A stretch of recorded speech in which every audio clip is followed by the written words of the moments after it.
Question number 4 to 4 valid anagram. तो basically anagram क्या होता है कि बेसिकली एनाग्राम में क्या होता है कि आपके पास जितने भी ये लेटर्स हैं वो सभी लेटर्स इसमें नेक्स्ट स्ट्रिंग में प्रेजेंट होने चाहिए। जैसे ए यहाँ पे 2 बार है तो ए यहाँ पे भी 2 बार होना चाहिए। मतलब इस टी को रीअरेंज करके ये एस स्ट्रिंग बना दिया जाए। अगर ये पॉसिबल है that means these two strings are anagram, है ना। तो टी जो है वो एक वैलिड एनाग्राम होगा। तो ये क्वेश्चन है बेसिकली। तो कैसे करेंगे इस क्वेश्चन को हम लोग, हम एक काम करते हैं, पहले एस चेक करते हैं और एस के अंदर जितने भी, देखो इसमें ए 1 बार आया, एक 2 बार आया, ए 3 बार आया। तो हमें क्या इसको मेमोराइज़ करना है कि 3 बार आया है।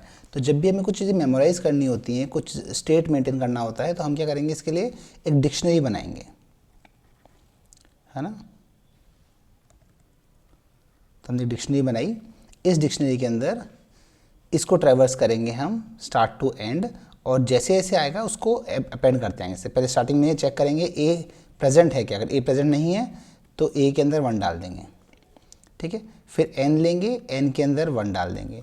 फिर चेक करेंगे ए तो पहले से प्रेजेंट है, अगर ए पहले से प्रेजेंट है तो ए +1 कर देंगे, है ना। ऐसे ही फिर जी चेक करेंगे, जी 1 बार आएगा। आर चेक करेंगे, आर भी 1 बार आएगा। ऐसे ही फिर ए वापस से ए आ गया तो वापस से +1 हो जाएगा। Similarly M. तो ये हमारा क्या बन जाएगा, एक डिक्शनरी बन जाएगी हमारी, ठीक है। अब हम ट्रैवर्स करेंगे टी को, है ना। टी को ट्रैवर्स करेंगे एन।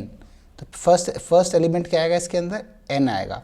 तो हम क्या करेंगे, सेम इसी स्ट्रिंग में से, इसी में से एन को, जो हमने पहले जो मैं डिक्शनरी बनाई थी, इस डिक्शनरी में से -1 करते जाएंगे।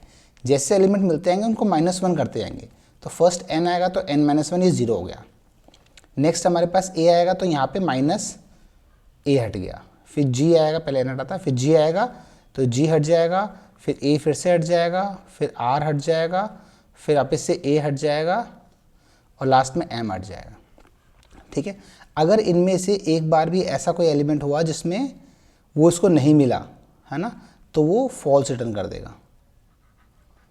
अगर ऐसी कोई भी इसमें अल्फ़ाबेट हुआ जो इसके कीज़ में नहीं मिला तो वो फॉल्स रिटर्न कर देगा।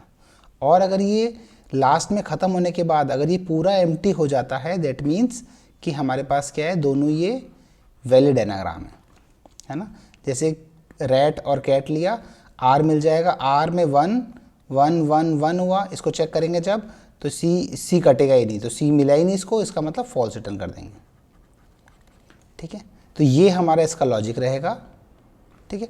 सबसे पहले इसके अंदर हम एक कंडीशन और लगा लेंगे इसके अंदर। कई बार ऐसा, एक बार ऐसा होता है कि ए बी, एस में दे दिया ए बी और टी में दे दिया सिर्फ ए, तो ये तो हमेशा फॉल्स रहेगा, है ना। अगर इनकी लेंथ बराबर नहीं होगी तो वैलिड एनाग्राम बन ही नहीं सकता ये, है ना। तो इस चीज़ को हम पहले ही हैंडल कर लेंगे। जो कैसे हैंडल किया है, अगर लेंथ ऑफ एस और टी नॉट इक्वल है तो स्टार्टिंग में ही फॉल्स रिटर्न कर दीजिए, है ना।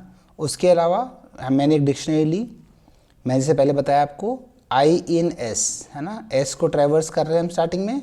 अगर डी में नहीं है तो उसमें डी में डाल दीजिए 1 के साथ में, और अगर डी में पहले से प्रेजेंट है, डिक्शनरी पहले से प्रेजेंट है, तो +1 कर दीजिए, है ना। सिमिलरली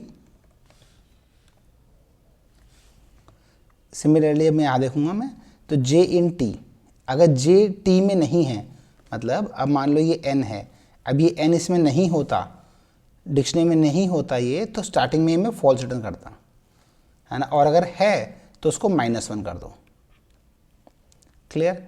और अगर कभी भी ये -1 हो गया, मतलब अगर इफ़ जे डी जे किसी की भी वैल्यू अगर -1 हो गया दैट मीन्स फॉल्स। -1 कब होगा, जब डी जे जो है हमारे पास, जो भी अपन एलिमेंट देख रहे हैं वो पहले 0 हो चुका होगा। थोड़ा सा लैग कर रहा है ना।